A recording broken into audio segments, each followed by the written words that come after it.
So I think contrast marketing is the quickest way to cut through any sort of noise when it comes to creating content, creating a narrative. Honestly, just there's a shock value in most content marketing. And you think about, okay, it's the who are you much more likely to stop and watch do a backflip? Someone who's fit and that looks like a gymnast, or someone who's 300 pounds and doesn't look like they should be doing a backflip? You're much more likely to share that one, like, yo, didn't see that coming. Like, there's an element of expectation and then a payoff. And a lot of times think about the nature of branded messages and things that we see on a daily basis. We have to be able to discern what's actually interesting and what's not. Things that get shared are the stuff like I mentioned, it's like, man, I definitely didn't see that coming, or has some sort of payoff. When Pete and Boss came onto the scene, honestly, it felt gimmicky. For those of you who don't know who Pete and Boss is, you feel free to look this up after this. But Pete and Boss are two old white British dudes that, no joke, rapped on drill beats, and they said in interviews that they learned about the music and the style from their grandchildren. That's how old they are. And I mean, genuinely, like, they look like characters. And like, they look like there's no way these old geezers are really getting off on, drill beats, and they are killing it. And they amassed, millions of followers and fans because of this. I mean, to be honest. And so with that, you're going to have people that have an opinion about, like, I don't like them. They feel too much like a gimmick. I don't know, blah, blah, blah, whatever. But the idea of contrast marketing is, how do you stand out? How do you get somebody to stop the scroll? How do you get somebody to want to actually watch your videos, to read your content, to want to share the things that you have to say? It's not just that somebody read it, but do they feel it? And a lot of times when people feel something, it speaks directly to where they are. A lot of times it is, this is where you are, this is where things have been going, but this is how they could be different, or this is what you're not seeing. It's a different perspective. I think I quoted this in the very first video, Mark Batterson's quote, change of pace, change of place equals a change of perspective. And so when you see things that don't look like they belong, they stand out. You know what I'm saying? And so your eye is naturally drawn to curiosity to those things. I think this is something that we can all consider when it comes to positioning. The first time I ever went viral on short form video was, I gave basketball tips on TikTok. And to be honest, the only reason why I didn't stick with it is because I didn't want that to be my content in the long run. I was addicted to the series. I was addicted to the hits of dopamine of everybody, liking my stuff, commenting, sharing it. But I had an element of authority in the space as well, because I played college basketball. But part of what made me stick out was, one, by, the internet's standards, I look like Kevin Durant. That is not something that is new to me. I've gotten that numerous times over. So of course that piqued people's curiosities initially. Then they found out that I actually had a basketball background. Then they found out that I actually knew what I'm talking about. It's not just that I looked the part or that I had the background, but I actually know how to kind of bridge the gap between where people are and where they're trying to go. And I'm naturally that way. I love that part of it. It just doesn't always have to be around basketball. But the Jeremy Darlow approach to branding, he says in two parts. It's, your positioning statement and your unique strategy, or your differentiation part of you. And so you become top of mind on a topic, on a particular subject, in a particular arena based on your positioning.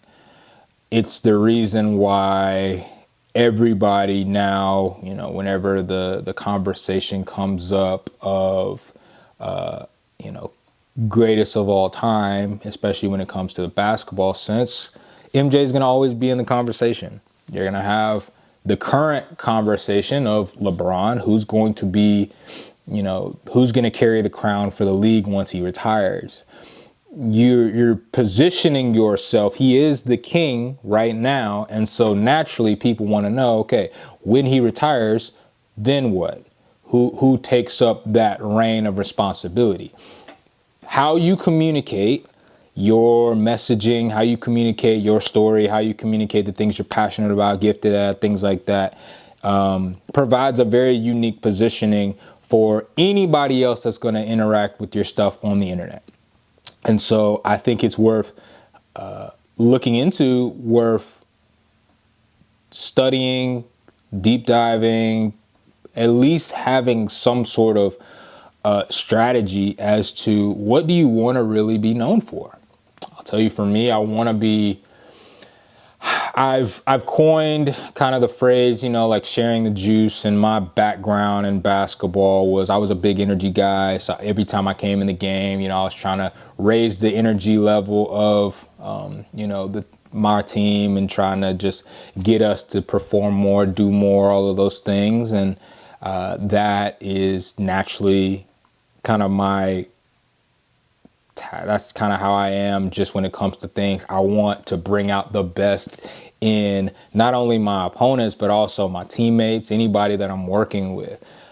It isn't always in this super loud, rah-rah, type of method, but honestly, it's just very direct, very intentional of like, hey, come on, we got this, turn it up. That's honestly why I love connecting with people on the internet. That's why I love connecting with people in person.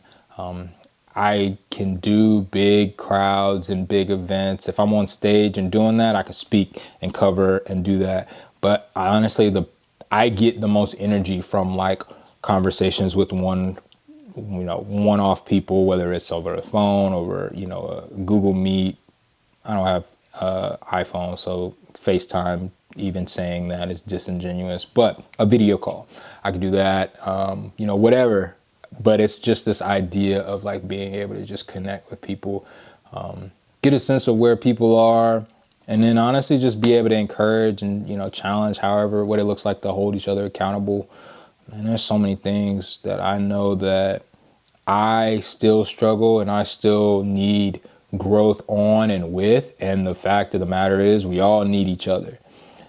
The positioning that I uniquely have is that I feel like I'm a really good encourager. I feel like I can see what people are doing and in some ways be able to connect dots. Unfortunately, I don't have like a specific, like I am, I'm gifted in athletics. I'm gifted in music. When I say gifted in music, like I've, put out 3 mixtapes. I've had,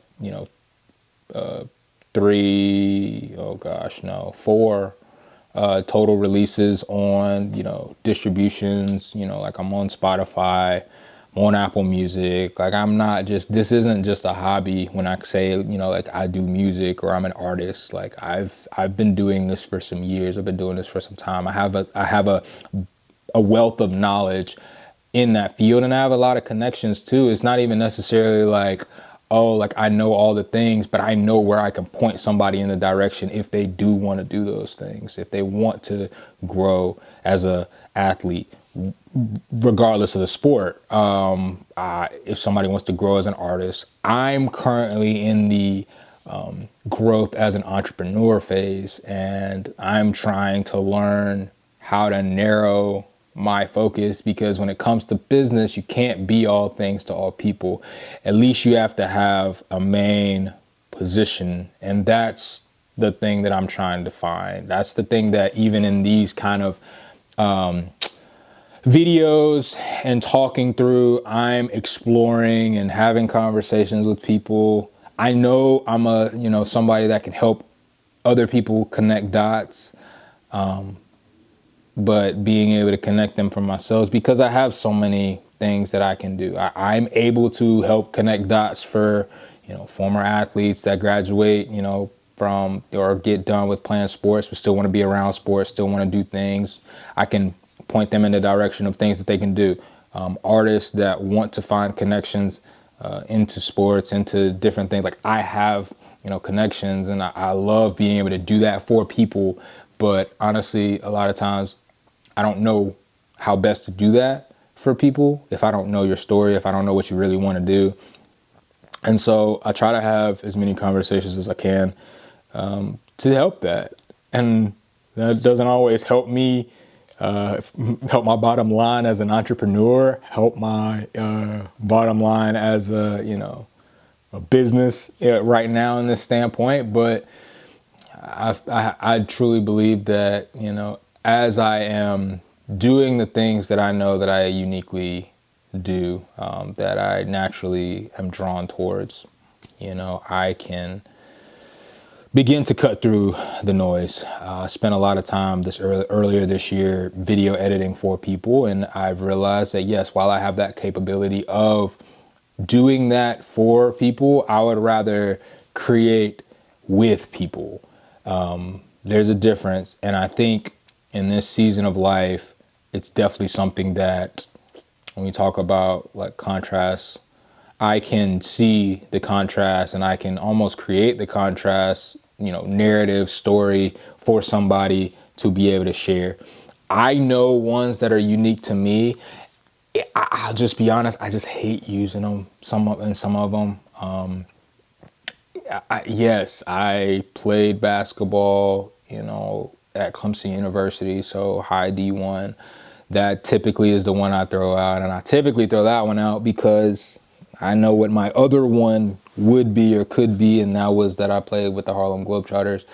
And that's one that I don't think people understand. I can't just throw that one out as frequently as more people would like me to. There's some branding understandings that I had to agree to, and I can't like market myself as this Globetrotter that a lot of people want to, because I'm not actively a Globetrotter. I played for the Globetrotters for 1 year. I played in 2013. I will always and forever be a former Harlem Globetrotter, but yeah. And so that's something that I have to still navigate. But in a way, these videos are going to be cool to be able to look back on as I am figuring it out. So appreciate the connections I've already been able to make in the No Cut One Take community. And let's just keep it going. I know just being able to go and watch some of y'all's videos has been super encouraging to me. So keep doing what you're doing. I'll see you out there. Peace.